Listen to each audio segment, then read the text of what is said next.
Most of us following Bethesda think that Elder Scrolls 6 is gonna be bad.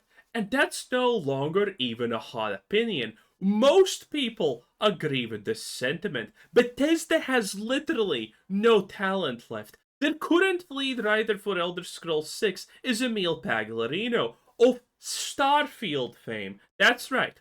He went on multiple, not just one, but multiple Twitter tirades trying to bash and defend his writing of Starfield, as in, well, if you didn't like the story, that just means you don't have enough media literacy. You're just stupid.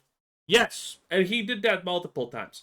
Then he proceeded to quadruple down and make the expansion of Shattered Space, which was even worse. Somehow. And that is the lead writer for Elder Scrolls 6. And now, if things were not bad enough, I'm not over-exaggerating, Elder Scrolls 6 is completely dead on arrival. It's completely effed. This is not clickbait, this is just reality. Bethesda is currently trying to rope in additional writers from Dragon Age Veilguard to work on Elder Scrolls 6. You can't make this up. Bethesda is just so dead. Well, everyone, I did not expect to be making this video today, but I'm happy to report that Todd Howard and the folks over at Bethesda Game Studios have actually just hired a guy that has a pretty stellar reputation, and he's going to be a senior quest designer at Bethesda Game Studios, presumably working on the Elder Scrolls 6. To be clear, this is a guy we already talked about this a little bit yesterday, but it gets worse. That's worked on games like Ghost of Yotei. He's worked at Telltale. He worked on BioShock Infinite's Burial at Sea DLC, which was fantastic. He also worked as senior writer on Mass Effect 3, on a bunch of DLC for Mass Effect 2. Like, this guy... Wait. Is this a different guy? Or is Luke just running cover? Has the resume to suggest that he could actually help them create compelling narratives. Imagine that in a Bethesda game. Meaty, substantial side questing that's not just... This can't... Is this the same guy? Oh, it is... No, it is the same guy, I think. Let's check. Just go fetch me a coffee from the Maybe star it's a different system guy. 3,000 light years away. Like, actually compelling storylines and quests in a Bethesda game. It could be phenomenal. And this is something I've been frustrated by. Just last week on stream, I was complaining actually about this very thing in a segment we did, talking about how Bethesda Game Studios doesn't tend to hire a lot of outside senior leadership. You know, one of the things Bethesda Game Studios is really well known for is that they have really high average tenure. The average person at Bethesda Game Studios has worked there for years and years. Yeah, because the whole system of Bethesda seems like, okay, Todd, how can I suck you off the hardest today? So I get a promotion, I get to stay working. Years and years compared to a company like Microsoft, where the average tenure might be like 6 months because they fire so many people. It's sad because it's true. And the reason why I bring that up with Bethesda Game Studios is because being so familiar with each other, for one, means that you are familiar. You're friends with the people that you're working with. You've worked with them for, in some cases, decades on games going That doesn't actually make that automatically good, though. all the way back to the 90s. But it also means that there's not a lot of fresh... In my personal opinion, there's nothing bigger of a red flag in most cases. There are obviously exceptions if it's like, I don't know, a carpenter, a tradesman, someone who makes roofs and stuff like that.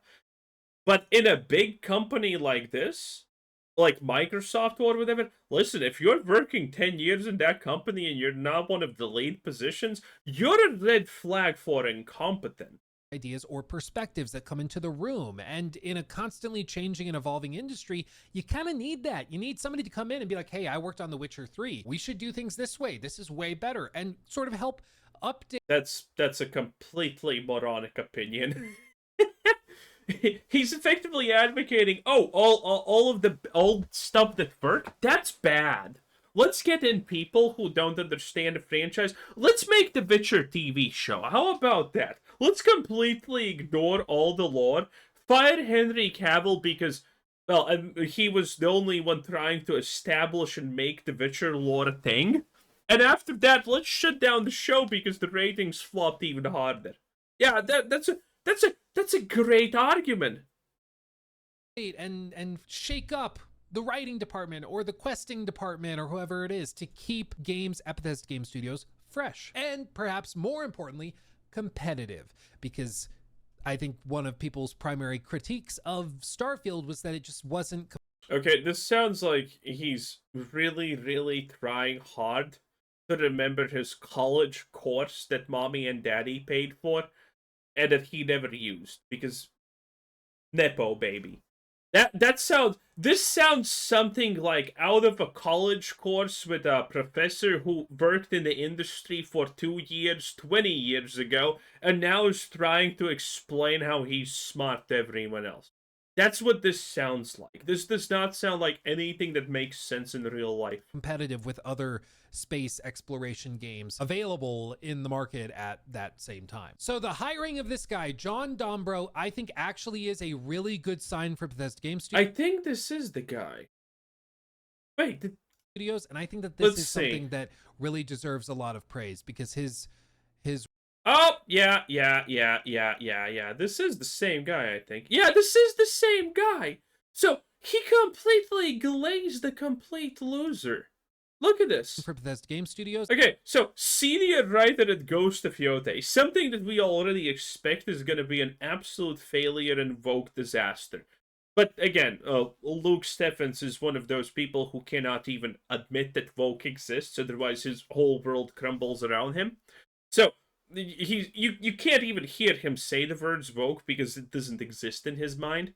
So, we got a person from Ghost of Yotei, a company that literally that chose one of the ugliest women alive to be the model for that later on went on a tirade on Twitter yet again about how everyone who doesn't like her is some kind of bad man. Okay, that's great. That symbolizes a lot of understanding how businesses are run. I love these companies that care more about their diversity scores than actually making games. And I think that this is something that really deserves a lot of praise because his 9 years at BioWare, senior narrative design writer, BioWare. Now, this could be good, but this is like narrative designer / writer. We need to know how much he did. Because look at this. Let me explain. His resume. There it is. Like, we can see more. Yes. It's Dragon Age Veilguard. Senior writer at BioWare. This Dragon Age Veilguard. Absolute disaster. Anthem. Oh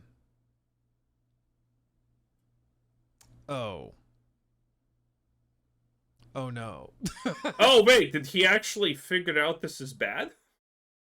Wait, what? Okay, so listen. Oh wait, he found out in real life time. No, this is a setup. In this video, I'm going to explain to you why I don't think this is actually that big of a deal that he has Veilguard on his resume. I know there's been... And all of the other stuff he has on his resume is equally trash. Listen, the games industry has a massive problem with writers. So this is what I can gather from watching a bunch of videos about the old people like Tim Kaine actually explaining things. Tim Kaine is absolutely insane, and he cares more about making a system that he has ever made than actually making an interesting story, but it somehow fucking works. If you have watched my videos talking about the guy, he is actually a good leader. Tim Kaine is unironically a good leader. He actually is a decent boss, and he solves problems and does things. Now, the fact that he doesn't care about anything but making new systems and doing things in engines that he has no experience with is fucking insane, but whatever. But the gaming industry is full of people like Tim Kaine that were bosses literally for 10, 20 years and in all of this, and then they just left.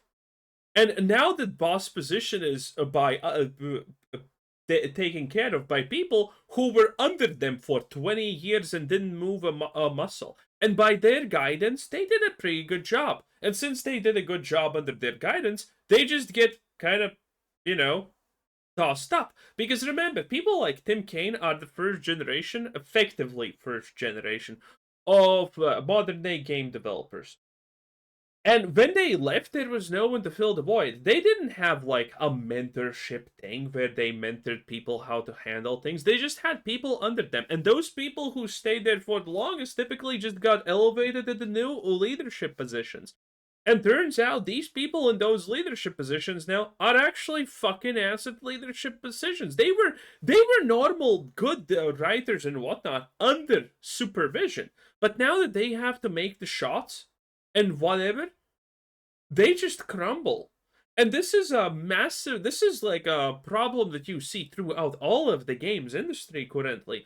All of the old people who made the games good have left completely and now are in retirement, or they have moved to new companies that are pretty much woke and don't even allow them to do things properly. It's a disaster from bottom to top and top to bottom in this sense.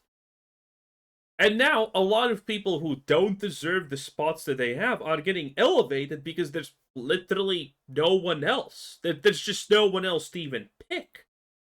Some like rage bait videos already thrown together by people where they're like, oh, BGS is officially dead. They're hiring Veilguard's writers again. Here we go. That's me. It's going to be terrible. That's me. And you know I'm right. Look, you know I'm right. You're probably watching this video and being, well, probably sitting in a $10,000 couch bought to you by dad and a blankie, from your mom that costs $50,000. Okay, listen, Nepo baby, it is what it is. I'm right, and you know it. You know I'm right. Prove me I'm wrong. Prove me I'm wrong. How many things have I called correctly? God, I should just write them on a list. How many things that we have called correctly? All Assassin's Creed Shadows, all of the lies. Oh man, South of Midnight, Concord. Why am I so bad at remembering these names? Do I need to pull up my YouTube channel? Diablo 4, World of Warcraft, everything that's happening there. There are so many things, and yet we have people like a Luke that are doubters. Oh no, it's going to be great, guys. Obvious red flags are obviously not real. Elder Scrolls 6 is dead, but I don't think that's actually fair. I think if you look beyond just the most thin, bare bones level, you can see that this guy actually has a phenomenal track record. And surely his CV only does not represent it somehow. That's strange. And he actually left Veilguard before it released. And the stuff he is specifically credited for writing in the game is actually some of the few really good parts of the game. And I know because I actually played. There are no good parts in Veilguard. I hate these lies. Veilguard. Wait. Luke's now calling Veilguard good? Wasn't he like Veilguard bad because they didn't sponsor me? Played the game. And ultimately, I think the key part of being a critic and of holding companies' feet to the fire as like a fan of Bethesda Game Studios titles and of Fallout and Elder Scrolls, the key part of it is that you have to be fair. You have to critique them and hold their feet to the fire. I am fair. That's like my best part because I don't need to not be fair. Bethesda and the companies I talk about typically, Bethesda, Ubisoft, Blizzard, not Microsoft, well, also Microsoft, I guess, BioWare. All these companies are failing constantly, and they're failing at an astonishing rate. I don't need to not be fair. The more fair I am, the better it is, because these companies are constantly disappointed. No one needs to lie about these bad companies being fucking bad. When they deserve it, and you have to praise them when they deserve it, when they do something. No, you don't. The moment you start... Listen, this is the story of how Diablo 4 actually became as shitty as it is. The first couple of seasons, people were like, okay, the devs are trying, they're trying their best, and then the devs just add shit, then they reiterated the same type of shit, and it just gets worse and worse and worse and worse. And people are like, well, they're trying. Don't listen to the negativity. Keep doing what you're doing. Keep doing the things that we already know are failures. And now we're at the point where Diablo 4 can never be fixed unless you literally make a new game. That's what happens when you praise the company. They're a company. It's not our job to make them feel good. Our job is to make sure that they don't produce shit that we don't like. We're consumers. Okay? You do not go to a restaurant, ask for a cake or something, and then you get delivered like I don't know, piece of shit, and you're like, well, you have to pay for this to get the cake sooner or later. You have to support us. No, that's not how things work. Good, give Todd the pat on the head, and when he does something bad, you give him the flick on the wrist and punish him by making videos complaining about it. But the key is you have to be fair. And when they do something good, praise. When they do something bad. When did they do something good? I like these arguments. When I argue that Bethesda does something bad, we're specifically talking about what they're doing bad. But now there's this magical narrative that, oh, Bethesda's doing actually really good. Where?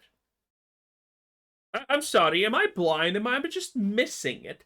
This is shilling to the next absolute level. Call it out.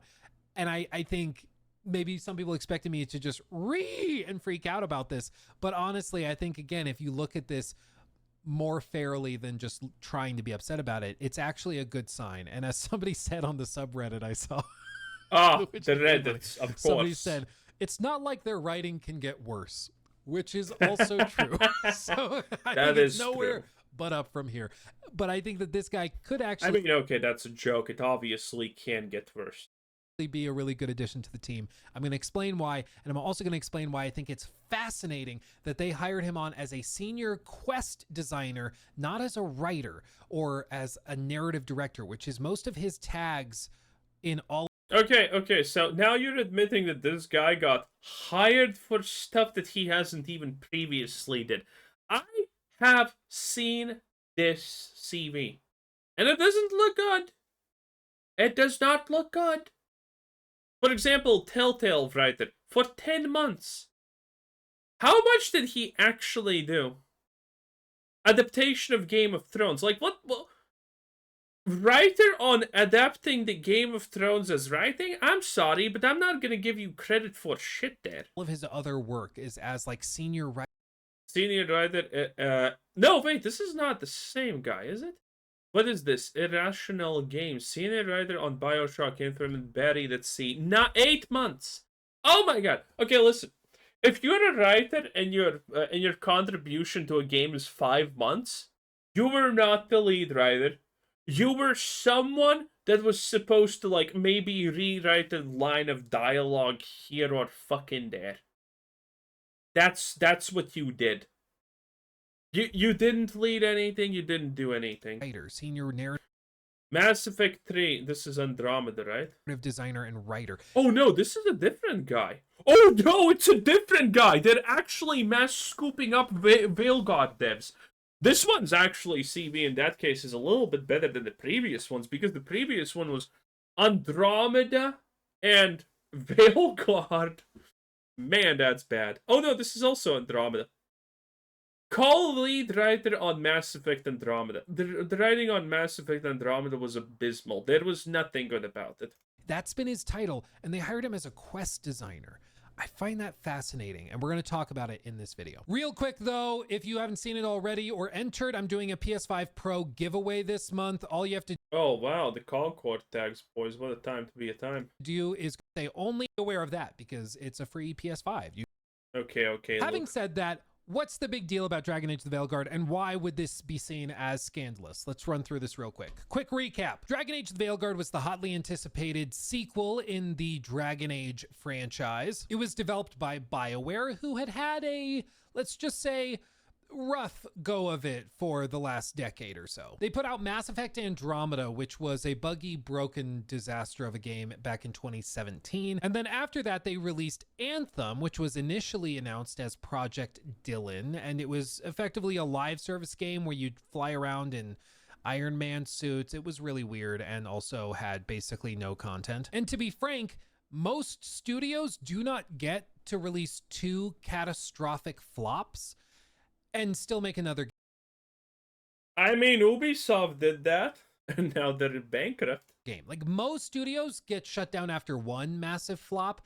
much less 2. So the fact that they were being given another This is incorrect. AAA development currently, just because of brand recognition, can actually do multiple things. Again, Ubisoft is literally 12 billion in debt.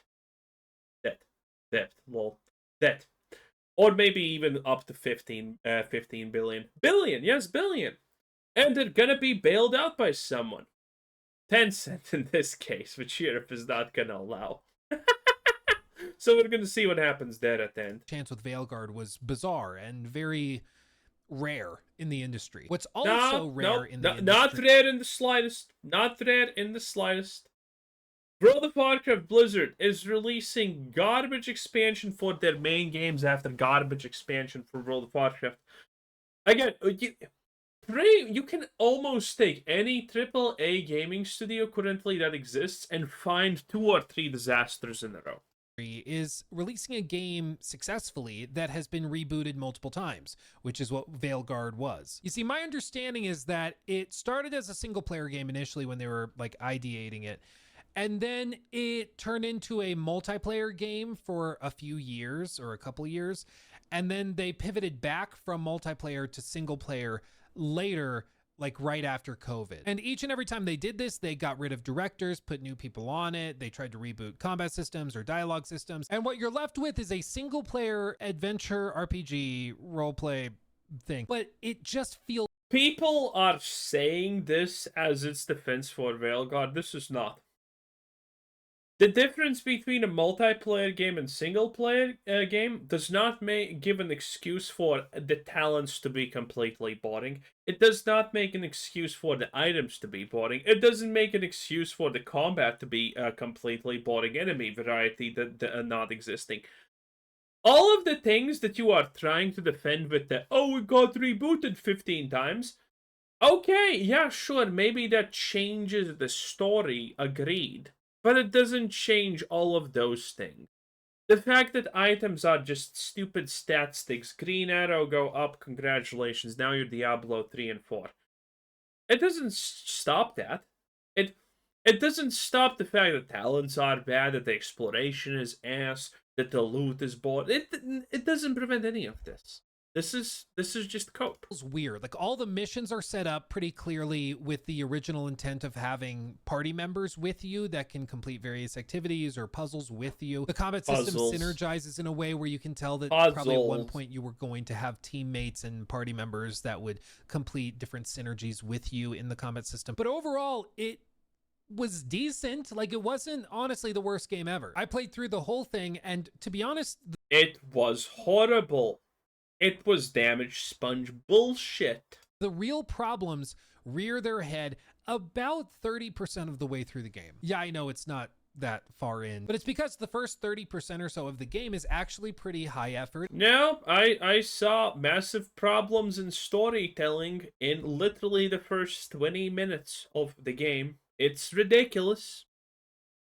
When the elven gods get out, they corrupt like a village or something, and then you go through the village, everyone's dead or whatever, and then the leader of the village is the bad guy, and he's like brainwashed, and then you get to choose what happens to him, and the dialogue doesn't make sense. It's like, it could have been an interesting thing, but instead it's like, no! You got brainwashed, but you wanted money, so you're the bad one here. Kill him or whatever, or let him go. It's bullshit. It's complete ass. It's high production value. There's massive set pieces. There's dragon fights. There's actual decisions that have consequence, like choosing the fate of cities and depending which city to save. Or none of those decisions actually have consequence. I mean, yes, but it's linear. One choice does not impact the story from another. Not to mention, by the way, these choices are hollow. Because you choose to save X city, like, and what is that? There's no impact. Yes, at point you get to choose what thing to save, but like, why do you fucking care? Like, how does it make a difference? You don't even know what this city is, and the other choice is also something that you don't even really know. It's like, You have to choose between two complete strangers while not even being able to look at them. It's stupid. Or dam, you can actually see massive changes in the environments and the quests available to you. It's honestly really cool. But the thing is, there's a point in the story where everything kind of settles and you have a break before the big world-ending boss is ready to fight you. Also, I just want to remind you that Luke said the game was bad and now the game is suddenly good. For the final encounter, and you have party members that literally tell you, we need to work on our friendship before we take on Gilganon and Gilganane and Gilblesmack. So we need to work on our friendships with each other, and our bonds will make us more powerful. Because basically how the game works is, if you want the good ending, you need to max level your relationships with each of the companions. So the last 2/3 of the game is effectively a friendship simulator. And it's not a very good one. Specifically, the dialogue in these companion quest lines is dreadful, and even some of the basic plot points of these are just... Yeah, it's like a conversation when Nate Shot is in the room. Stupid. Like, I'm sorry to be that guy, but if the world is literally ending and dragons are attacking cities, eating women and children and pets, like, I feel like at some point you should be able to snap at your companions and be like, shut up about your mommy issues. Shut up about your coffee. I don't care if you need a back rub. Everybody shut up. The world is ending. Let's be mature and save the world, and we'll deal with your daddy issues and mommy issues later. Like, at some point, I feel like a human being would react that way. But instead, in Dragon Age the Veilguard, everybody just talks to each other as if, you know, as Skillup said in his review, HR is in the room. Yep. And it's not human. It makes you feel like an alien playing this game. Yes, because this was written by woke liberals. They need to make sure that everyone's pronouns are established and you get you get the shit. But again, like, watch how Luke points to the problem, but then he just stops because, I mean, he cannot go deeper into the problem. Because humans don't talk this way. Jackson, better known as JV, a fellow YouTuber and friend of the channel, really, really cool guy. He put it really, really well in this tweet from back in October after he played the game. And it was just fascinating. He said, the dialogue, it feels like it was written by folks who have gone to therapy, and that sort of self-care language has seeped into the dialogue. And when I read this, I was like, that is so exactly, precisely what it is. It's not constant, as some folks will suggest, but it is present when talking to companions, and that is not an insignificant amount of dialogue, especially in that last 2/3, because that's pretty much the... Doesn't that make it constant, though?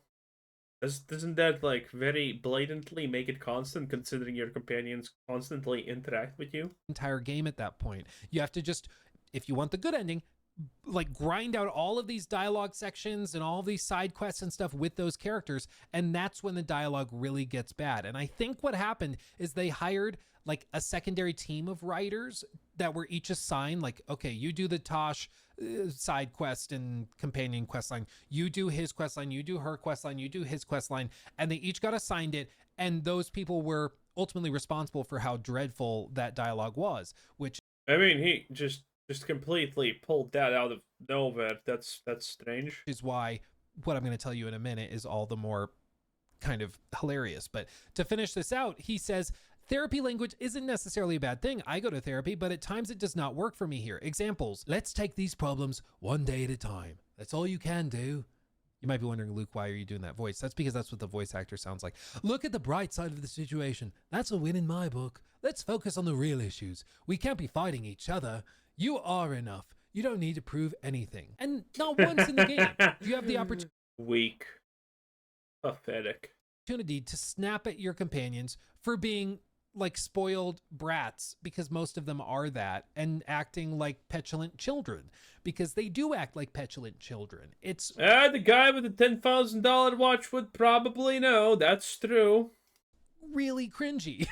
It just is. And so the result of all of this is that the Metacritic score for Dragon Age the Veilguard was actually quite good, but they were being very cautious, only selecting very specific creators and review outlets that probably seemed like safe bets. I was told multiple times I would get a review code. They never sent me one, which was weird and bizarre. I still don't know why they were so And that's why Luke called it bad. And now he's trying to go back into the good graces of someone by saying, oh, it was actually really good. Weird with it, but I was not the only one who had that experience. I have spoken to multiple other YouTubers who were told they would get a review code and never did, which is just weird. Nobody is entitled to a review code, but it is weird when they tell you, yes, you will get one, and then they go into total lockdown. No, it's not weird in the slightest.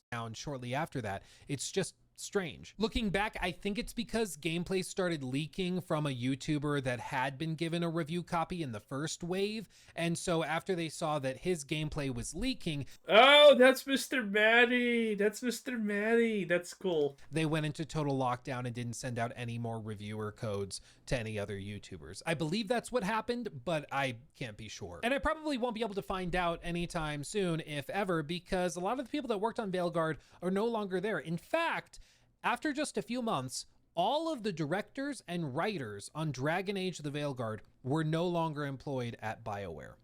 This was published. Yes, because, but again, Dragon Age Veilguard was a success. Remember those Go Voco broke, and people are saying it's not real? Yeah, Dragon Age Veilguard. I don't think Dragon Age Veilguard has even sold 2 million copies just yet. It's probably not gonna do that for like 2 years. They took a franchise that sold tens of millions of copies and made it not even worth 2 million copies sold. Ouch. In February, and the game launched on Halloween. So in just a few months, they were all gone. Some of whom left of their own accord, is my understanding. Some people just chose to leave. Others were maybe welcomed to leave. Some of them have landed on their feet. Corinne Bush, the game director, who oh god, who kind of salvaged. Corinne Bush didn't salvage shit. That's a man, by the way, if you don't know. That's the whole establishing trans identity tosh thing, by the way. That's literally a therapy session. Veilguard out of the scraps of the live service mess that it had been. She went on and got hired by Wizards of the Coast, actually, to work on an unannounced... I don't know if that's true or not at the end, because we heard... I know about this. I don't know it now if it's actually true or not, or is it confirmed, but yeah, there's a potential that this is gonna be Baldur's Gate 4. Yes. I mean... what do you want me even to say at this point, huh? What do you honestly want me to say at this point? It's just stupid and sad. Everyone knows what it is. It's assumed to be a D&D project of some sort at Skeleton Key Studios, which could be really, really cool. A completely new studio where Corinne Bush is going to be literally in a higher position than in Dragon Age Veilguard, so... I mean, at least Luke's trying to get it already up. How do you live your life being like this? How can you just live your life being like, oh, the thing that ruined everything, that's gonna be really cool? I love more D&D games. I'm all there for that. But a lot of the other writers, specifically the lower level writers, for example, they just didn't end up anywhere and are just, I guess, unemployed. But it kind of makes sense, right? Like, if everybody agrees that the writing in those quest lines was terrible, you should fire those writers who were directly responsible for those quest lines. Like, there's not much defense to be made. It's like, hey, everybody... I'm so confused. Is the game good or bad, honestly, in Luke's opinion at this point? He's just flip-flopping constantly. He hated that, so therefore you lose your job. Like in any other industry, people will be like, yep, makes sense. And in this case, that's what happened here. And so it looks like Mass Effect 5 will actually be put together by people who basically had no connection with Veilguard whatsoever, which is interesting. But that brings me back... That's not true. The Mass Effect 5 team was imported into Salvage. Yes, Salvage. Dragon Age Veilguard, and they made the ending, which some shells are gonna say is good. I went and checked it out. No, it's not good. It's pretty much bad. It's pretty much bad. Okay, listen. People have really high expectations for Mass Effect 5. That just kind of... I mean, go watch my other video about Mass Effect 5. Just go into my channel and search Mass Effect, and there you're gonna have it. It's the newest video. I have not talked about it. I'm not gonna talk about it again here. To our man of the hour, John Dombro, who has been hired by Bethesda Game Studios. As you can see, he's been working there for a mere matter of days. Maybe he was just hired and he isn't even in Maryland yet. Who knows? But he started in August of this year, so sometime in the last 2 to 3 weeks. Prior to that, he worked on Ghost of Yotei for 2 full years. By the way, I love a sequel to Ghost of Tsushima because he probably understands that Ghost of Yotei is gonna suck. Over at Sucker Punch. And before that, he was working on Dragon Age the Veilguard. Now, this is why I said we have to look beyond just the most bare bones surface level if we actually care about being like fair and honest about this, okay? Surely. As you can see, he worked as senior writer and narrative designer on Veilguard. He was writer of the Davrin story arc, including all missions, related character relationship, romance scenes, and Asan. And to be honest, Davrin is like one of probably 2 companions, I would say, that are good in the game. This is a lie. This is just simply not the fucking worst companion. That's a difference. That's a huge difference. Most of the others are downright insufferable. they're people that would give me a headache just being around in real life. But Davrin's story was actually really well done. Asan is awesome, and a lot of those quest lines tied to him are genuinely pretty damn good. He also was the writer of the Siege of Weishaupt mission, which is one of those big set piece missions in the first third of the game that is so highly praised, that everybody loves, and they actually used in... I have never heard anyone praise this. This is my first time hearing about something being actually good. The preview event where I attended, and they were showcasing how cool the game was going to be, and they used that as the showcase for why you should be excited about the game, because it was really impressive, and it was very well done. He did initial writing on the Veiljumper storyline and quests. This, as I understand it, initial writing is like back in January 2019 when it was being written as a multiplayer game. So he did early work on that, including early work on the Lighthouse, Player Hub, narrative planning, and design. So he did the original stuff with that. But here's the thing. He left the company a full year before... Is any of that good? No. Veilguard launched. And so he left right about the time as they would have been like really getting in deep with those companion quest lines and stuff. So I think it's very likely that he left, and that's literally... Wait, this doesn't even make sense by your own words. Okay, so he wrote the companion story of Davrin, but he left before companion stories were made? Like, Luke, pick a goddamn lane, pick a struggle. With that. But here's the thing. He left the company a full year before Veilguard launched, and so he left right about the time as they would have been like really getting in deep with those companion quest lines and stuff. So I think it's very likely that he left, and that's literally right as the writing quality. Listen, I'm not saying this is bad, but Alana Pierce probably could be a better writer for Elder Scrolls 6. Maybe she can write a cookbook or something, I don't know. Maybe she can make a disability guide for children. I don't fucking know. Alana Pierce is arguably a bit. This is actually an absolutely amazing thumbnail, boys. Wait a minute. I'm making a screenshot, bruh. This is what we're talking about. Oh, Luke, you absolute devil, you. Holy boys. Okay, listen. It is what it is. That's a thumbnail if I have ever seen one. Quality.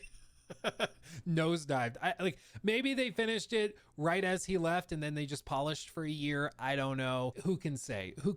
But he wasn't there all the way through. And so you could look at it as though he's responsible ultimately as a senior writer and narrative designer on the game. Okay, so his argument why this guy is not bad is, well, he actually didn't do anything. So has this guy even written anything? I mean, he bears some responsibility for how bad those turned out, and that's I think, a fair position to take. I can totally understand why you would take that position.